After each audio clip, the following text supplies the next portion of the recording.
ओम शांति। हमने ये तो सुना है कि गुरुत्वाकर्षण का नियम ग्रेविटी पावर काम करती है। हमने इस बारे में सुना है, पढ़ा है कि इस चीज़ को जानते हैं। और क्या हम ये भी जानते हैं कि ये जो नियम है ये लागू होता है।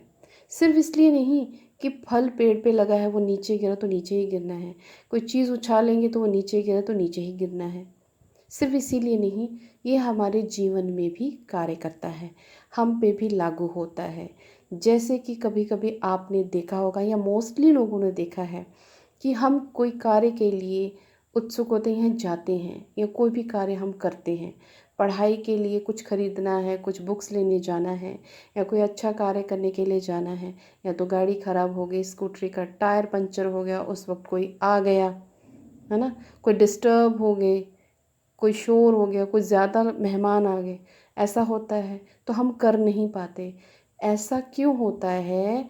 इसलिए होता है कि जब हम किसी भी कार्य के प्रोसेस के लिए आगे बढ़ रहे होते हैं, जैसे मान लीजिए हमने अध्यात्म मार्ग में आगे बढ़ रहे हैं, हम बढ़ रहे हैं, इंक्रीज हो रहे हैं ना, ऊपर उठ रहे हैं। अब इसमें ग्रेविटी पावर आती है जो कि हमें नीचे की तरफ खींचती है। कभी कभी तो लेग पुलिंग ऐसी होती है कि हमारा अंतर्मन हमें उस कार्य करने को रोकता है। वो इल्यूजन, इसे बाबा माया कहते हैं, इसे माया कहते हैं। इल्यूजन आएगा आपको, वो आपको खींचेगा। या कोई ऐसे आ जाएंगे कि आपका योग का टाइम होगा, आप बैठ नहीं पाओगे, पढ़ने का समय होगा, पढ़ नहीं पाओगे, कुछ भी अच्छा कार्य। तो ये चीज़ होती है, लेकिन इन चीज़ों से बाबा ने तो हमें बोला ही है, निश्चिंत रहो, डरो नहीं। उस वक्त जब योग के समय कोई आए तो ये जो ग्रेविटी पावर की ये जो लॉ है, ये जो ग्रेविटेशन पावर, ये फोर्स जब ये काम करता है, ये हमेशा तब काम करता है जो तो मतलब कि नेगेटिव है वो और नीचे जाता जाएगा। लेकिन जो पॉजिटिविटी में ऊपर की तरफ उठ रहा है, सक्सेस की तरफ आगे बढ़ रहा है, एक्सपेरिमेंट कर रहा है, उसके बीच में भी ये चीज़ आएगी। लेकिन हमने इन सब को साइड सीन करते हुए आगे बढ़ते जाना है। शिव बाबा कहते हैं ना, साइड सीन समझो, इसे खेल समझो और बढ़ते जाओ। योग के समय कोई आ गया, कोई प्रॉब्लम नहीं है।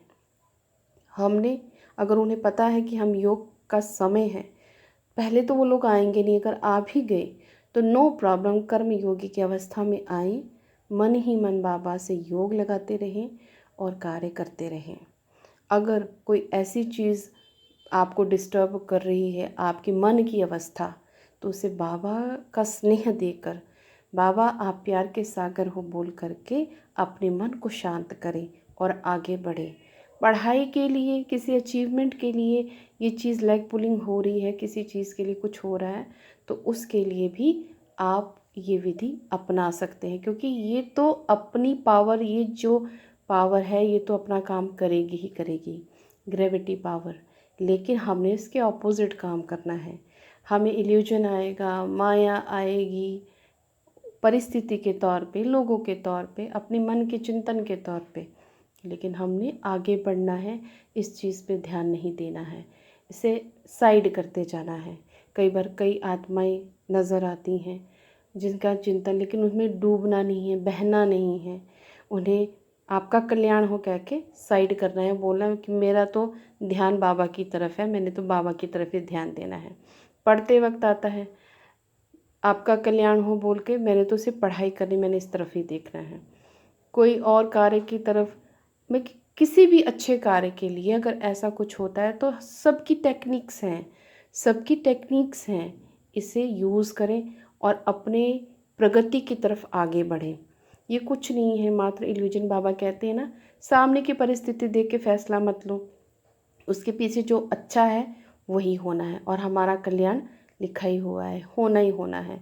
तो ये सारे स्लोगन्स हमें याद रखने हैं, सारे पॉइंट्स याद रखने हैं, क्योंकि ये हमें उस वक्त बहुत पावर देता है, हमें बल देता है।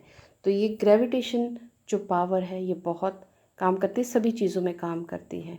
तो इस बात का ध्यान रखना है और उसके लिए टेंशन नहीं लेनी है, टेंशन नहीं लेनी है, अटेंशन देनी है और अपने आप को, खुद को आगे बढ़ाना है। ओम शांति।